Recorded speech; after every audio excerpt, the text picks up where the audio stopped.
So today, friends, we have a very special destination. So some people say this is one of the most haunted churches in the United States. We're going to go there ourselves today, and we're going to take a look and find out. This place actually isn't too far from where I live. I don't know how I have missed it all these years of living up here, but at any rate, I'm really looking forward to it.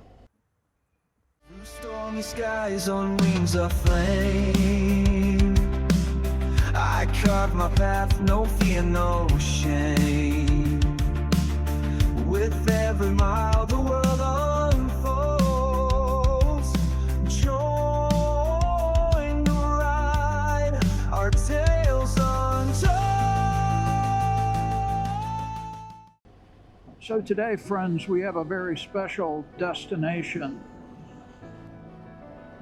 So some people say this is one of the most haunted churches in the United States.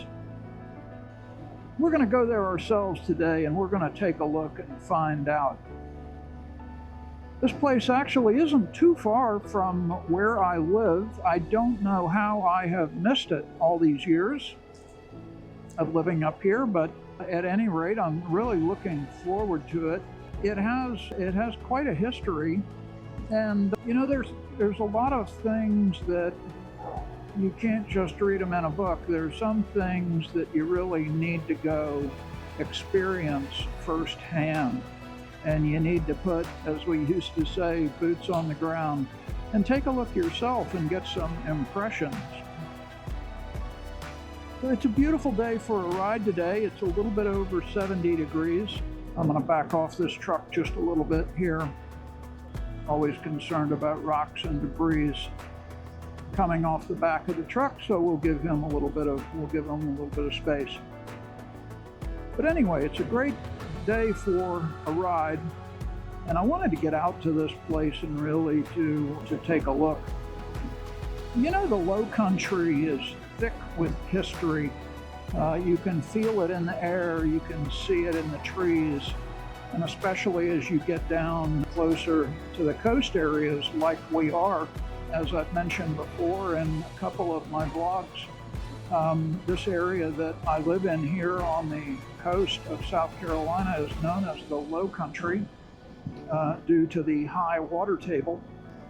Doesn't take much water for flooding. Matter of fact, with some recent tropical storms, really had quite a bit of coastal flooding on the roads in Charleston. So today I'm headed east toward a town called Moncks Corner. I'll put a little map up on the screen just to give you an idea of what that looks like. And hidden among the oaks and the pines and the Spanish moss are the ruins of an old church called Biggin Church. And it's one of South Carolina's most haunted places. In this video, we're going to explore the ruins of that church, and we're going to talk about some of the stories of how it became haunted and what people have seen over the years. It's a very special place, and I'm excited to take you there today. Also, if you've been on any of my motovlogs before, you'll notice that I am sporting something a little bit different today, and that is my navigation device. This is a Carpuride W702BS. It is specifically made to fit my 2016 BMW R1200 GS motorcycle, and it integrates all the functions of the G into what's called the Wonder Wheel, which is this little wheel on the left handlebar here, and allows you to make all the adjustments and changes to the settings through the Wonder Wheel, and that reduces the amount of time that you have to take your hands off the wheel to actually touch the GPS or whatever it might be. And it really provides new life for the bike. So full disclosure, this unit was provided to me at no charge by Carpuride for evaluation purposes. So I will be doing a full review of that. I'm working on that currently, but I will be publishing a full review of that. And if you're interested in this device, Carpuride has also given me a 30% discount code. So anyway, that's the Carpuride unit. Be using Google Maps to navigate today and be doing a little testing. So at any rate, that's enough of that. So once we get to the church, I'll be telling you more about the history, but just to give you a little bit of a teaser, this church was actually founded in the 1700s, and it was a parish church, and parish churches basically served functions not only from a religious point of view, but they also served as civic and government functions as well. So it really had quite a use that dates back to the Revolutionary War. And it was burned 3 times, and we'll be talking about those 3 times and why that happened. And after the 3rd time it was burned, it basically fell into ruin and it was not rebuilt. And that's unfortunately. However, the graveyard that's there is still actively being used, and we'll take a look at that. I'm very interested to see the churchyard, the graves, some of the dates, and to look at the remains of the ruins that are there. I've seen some photos of it, and I believe that there's only 2 walls that are still standing. After the church fell into ruins, a lot of the bricks were actually taken from the church to use to rebuild in the community for various purposes. So it's only partially there. So we're crossing over right here what is part of the Cooper River, and just give you a view of that. And there's actually a dam down there to the left-hand side. They call the water that comes out of the bottom of the dam, they call it a tail race. And that's exactly what that is. And that's why that canal looks so straight, but that's part of the Cooper River, which eventually joins the Ashley, and the 2 of them flow together to make the Atlantic Ocean. That's the story I was told, and I'm sticking to it. So we're actually getting relatively close here. Look at these beautiful trees here.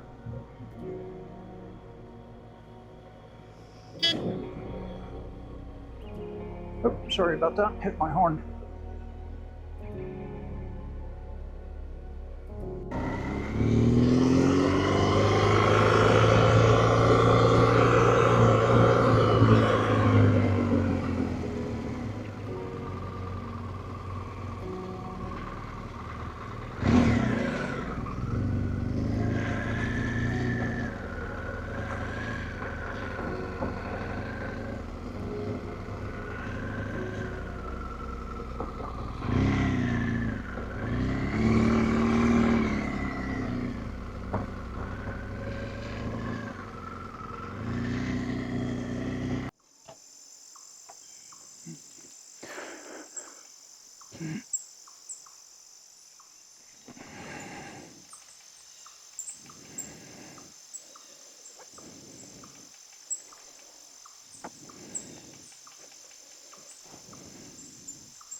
Think about this place for a minute. It wasn't just a church. It was a landmark. It was a sanctuary, but it was also a pawn of war and a casualty of neglect. Each time it burned, they rebuilt it until finally they stopped. Biggin Church is more than just a ruin. It's a reminder that nothing is permanent. Not stone, not brick, not even the strongest beliefs. And yet, it still stands, scarred, fragile, a place where history and legend blur together, and you can't help but wonder what shadows linger. Biggin Church was once the pride of St. John's Parish. Built in the early 1700s, it stood as a pillar of faith for the growing colony. But history here is brutal. During the Revolution, the retreating patriots burned this church so that it couldn't be used by the British. It was rebuilt only to be burned again during the Civil War. And finally, in the 1880s, fire consumed this church for the third time. Since then, it has stood as an empty shell of bricks and memories.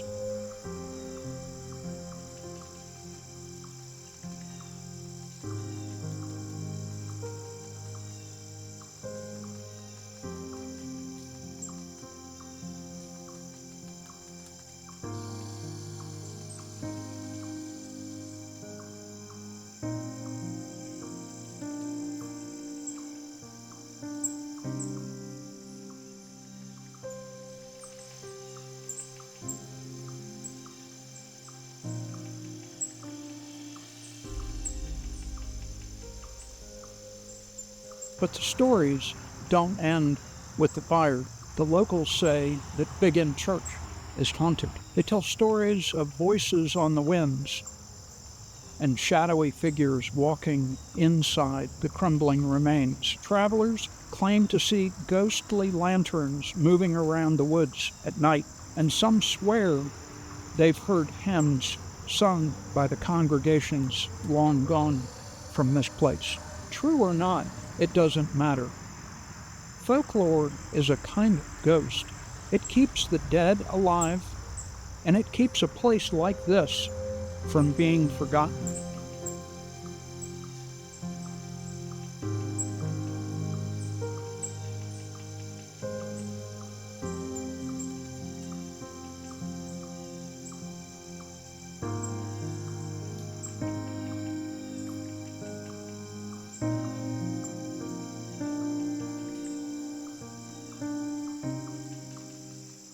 And I've got to tell you one thing that happened to me as I was standing here by the ruins filming.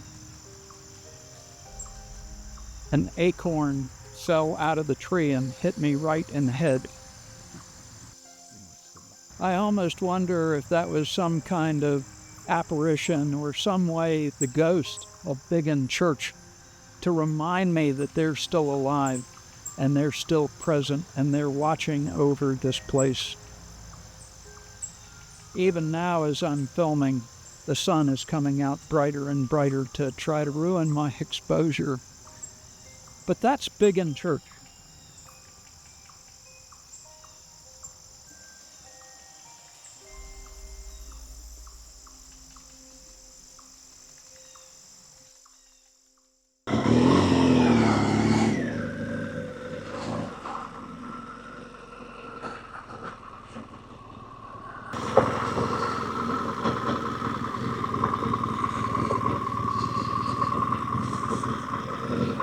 So let me see, it's 1:20. I think we've got time for lunch. I'm a little bit hungry. I didn't really have any breakfast, so let's do that.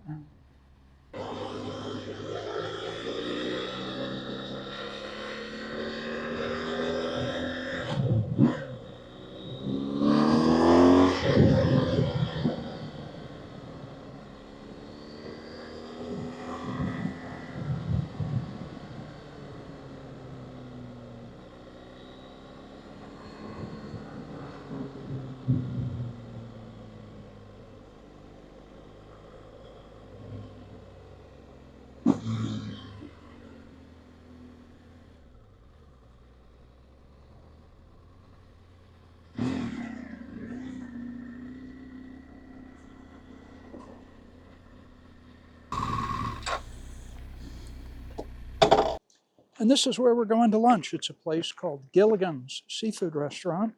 It's a little bit of a local chain here in the Charleston area.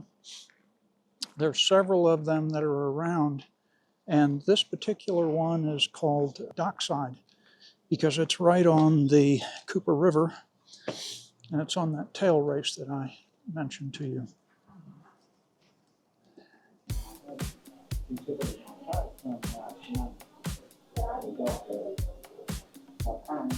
Ooh, gator bites,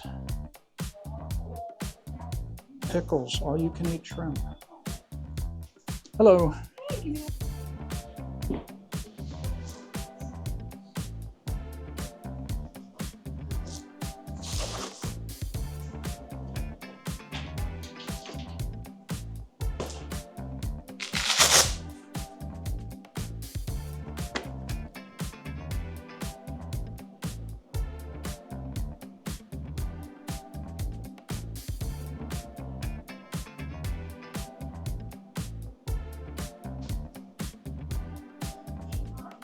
Menu looks really good. They've got a lot of seafood specials here. And one of the other specials that they have is fried catfish.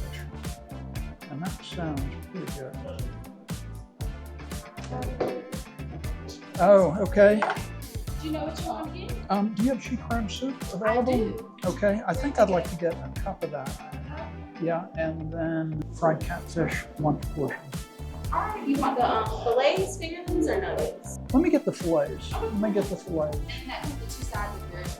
Well, I gotta go with coleslaw. And what else do you have? Like, You've got red rice, cheese grits, collards, fried okra. I have fried okra. fried okra. Yes. And did you like tartar sauce for your fish? Can I get tartar and cocktail? We have some cocktail on the table. Okay. If you, for some reason, need some more, just let me know. Okay. And I'll have that sheep crab out for you. You can check. Thank you. Again, Gilligan's is known for their seafood. They have a lot of steamed seafood. They have crab legs. Shrimp is a big favorite, boiled shrimp. That's either usually served hot or cold, but definitely good. And then as you saw there, they also bring out a little appetizer portion of hush puppies to get you started.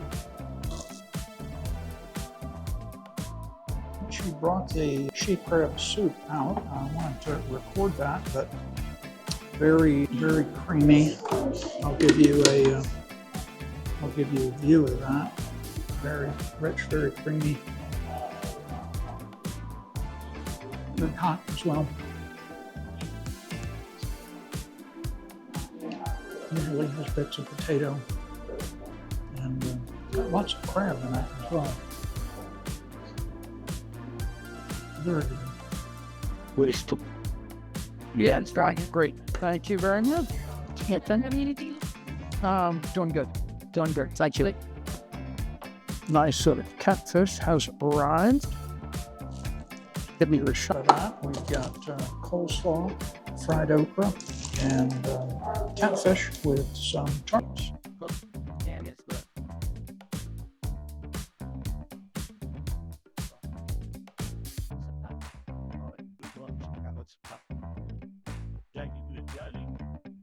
Coleslaw is really good.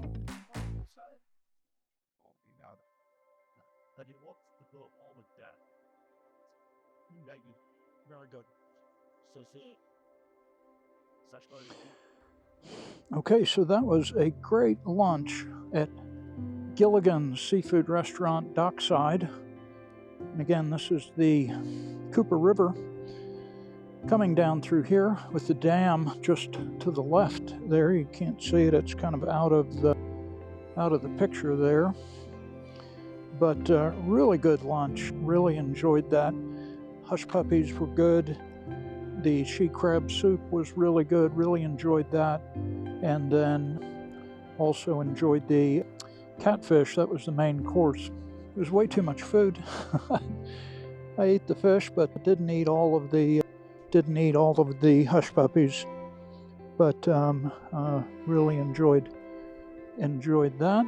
And yeah, and the Biggin Church that I mentioned that I went to this morning, Biggin Church that I went to this morning is actually just right across the river here, and very close by. That's why this place was super convenient for stopping in for lunch. Let's get things fired up here.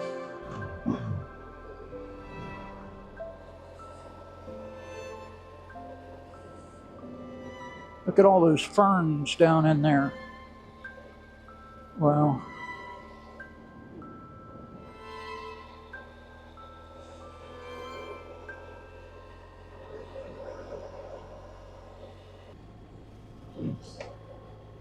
So I do have a small request for you. I have noticed that my subscriber count has gone down. I've been losing some subscribers, and fortunately that's been offset by some gains. But I would ask each of you that are watching to please double check your subscription status. If you're on a TV, just use your arrow up. You should see subscribe right there. I would also really appreciate it if you would give me a big thumbs up. I try to work hard on these vlogs to put together meaningful stories. That is something that I really want to produce, and I hope that that's something that you get some value out of as well. If you do, please give me a thumbs up. I would like to get to 50 likes on this video. And I would also love if you could drop me a comment. I'd love to hear from you and love to hear your feedback. That's always encouraging, and I always enjoy chatting with you. So one small request from my side, but if you're enjoying the content, please give me a big thumbs up. And I'd also love a comment if you want to drop one below. Would really appreciate that. It does a lot to help my channel grow. Trying to get to 25,000 subscribers by the end of the year. That's a big stretch, but I'm trying. So I hope you've enjoyed this trip today to Biggin Church as much as I did. Really cool place. I think the highlight of the trip for me was getting hit in the head with that acorn. I really think that was some kind of signal that was being sent. You never know if those stories are actually, passed down through the ages. But anyway, you really feel the weight of fire and war and faith that have all come together. And the truth of the ruins is that maybe one day we're all just reduced to fragments. But the stories we leave behind, those are meant to haunt the living.